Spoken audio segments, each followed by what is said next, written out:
सीखें तो खुदावंद हमारे दिलों को आए, खुदावंद दिलों को तो खुशी से भर देना, खुशखबरी से भर देना, और आए खुदावंद हमारे दिल तसल्ली पाएँ। और खुदावंद हम तेरी आमद के लिए तैयार हैं। खुदावंद तेरा विनती करते हैं, अपना कलाम हमारे लिए खुदावंद नाज़िल कर, हमारे होठों पर जमा है, और आए खुदावंद तेरी रहमत और तेरा फजल भी हमारे ऊपर कायम है।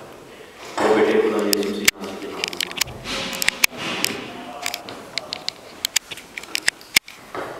उन्होंने बाकियों में बुला दो आज। ठीक, हम में से कौन कौन बाइबल पढ़ते हैं डेली? हम में से रोटी कौन खाते हैं डेली 3 टाइम्स? सारे खाते हैं। हम रोटी खाते हैं तो बाइबल क्यों नहीं पढ़ते डेली? हम में से कौन कौन ये वादा करते हैं और हम याद रखें कि हम खुदा के दूरी में बैठे कि हम बाइबल पढ़ेंगे डेली? वादा करते हैं, सच्चा वादा करते हैं। बाइबल पढ़ने का मतलब ये नहीं होता कि हम कोई पूरी किताब ही पढ़ें। अगर आपने बाइबल में से एक आयत भी सीखी है डेली तो आपकी जिंदगी में करने के लिए रोटी का काम है। एक शख्स समझे कि जिसके डोले बने हों, आर्मी जैसे बड़े बड़े डोले हों, ठीक है, चेस्ट भी जबरदस्त, और वो पहलवान हो, नीचे से उसका जो धड़ हो, टांगे उसकी बिल्कुल ही कॉलेज वाली हो और वो चल ही ना सके, तो उसको कोई बच्चा आएगा और दूर से आके किक मार के चला जाए तो क्या उसके डोलों का उसको फायदा होगा? कोई फायदा नहीं है, चाहे वो दुनिया के सबसे बड़े डोले हो, ठीक है, इतने बड़े बड़े बात हो, उसको कोई फायदा नहीं है, क्योंकि उसका धड़ जो है वो मफलूज है। कोई छोटा सा बच्चा भी आके उसको मार के जा सकता है, पीछे से आके उसको मार के उसको पता नहीं, मुड़ नहीं सकता। सेम वे जब हम अपने जिस्म की गुज़ा का ख्याल रखते हैं, हम जो है वो अच्छे कपड़े लेते हैं, हम डिज़ाइनर कपड़े करके लेते हैं।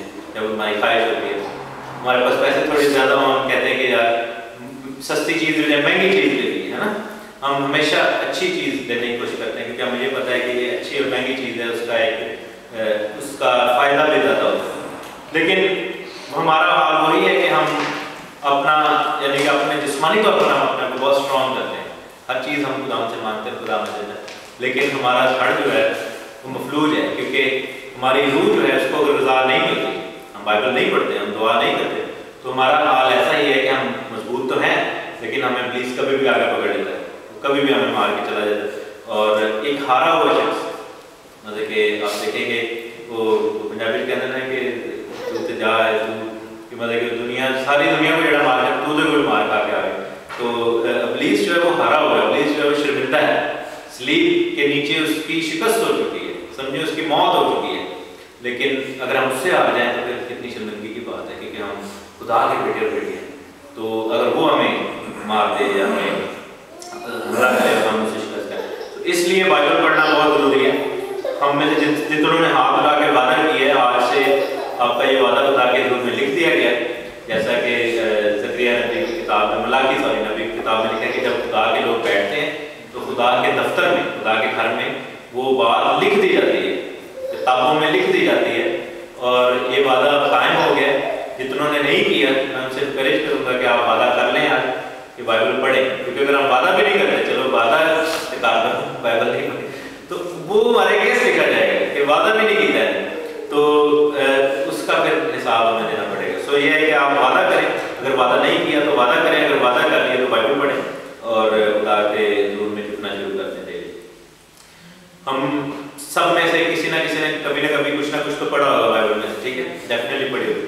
बाइबल का सबसे पहला चैप्टर किसने पढ़ा हुआ है? जिसमें खुदा ने क्रिएशन का जिक्र किया है, हम में से किसने पढ़ा? सबको मालूम। आज चले उसी पे हम बात करेंगे। कितने दिन में खुदा ने दुनिया बनाई थी? मैं आज सवाल जवाब करूँगा। 6 दिन में खुदा ने बनाई, जो 7वें दिन खुदा ने आराम किया था। और पहले दिन खुदा ने क्या बनाया था? आसमान को पैदा किया।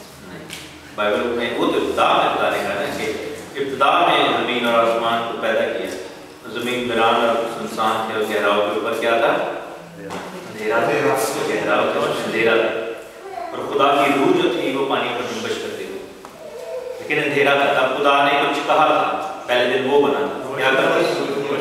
खुदा ने कहा था लेट देयर बी लाइट। पहले दिन खुदा ने क्या बनाया? रोशनी बनाया और रोशनी को तारीकी से जुदा कर दिया। और लिखा है कि खुदा ने रोशनी को दिन कहा और तारीकी को रात, और शाम हुई और सुबह हुई और पहले दिन हुआ। दूसरे दिन खुदा ने क्या किया कि पानियों को पानी से जुदा कर दिया। आमीन। मतलब कि जमीन के पानी को आसमान के पानी से जुदा के पानी पानी होता है। ये जो हमारे फिजा है ये फिजा नहीं थी, ये पानी था, ठीक है। खुदा ने इसको लहदा कर दिया। जमीन का पानी जमीन पे समुद्र जिससे बनते हैं और आसमान का पानी लहदा कर दिया खुदा ने। और दूसरे दिन को और लिखा है कि जब खुदा ने लहदा किया तो पानी के जमीनी पानी के ऊपर का जो एरिया बना उसको फिजा कहा, ठीक है। उसको क्या कहा? Air, atmosphere.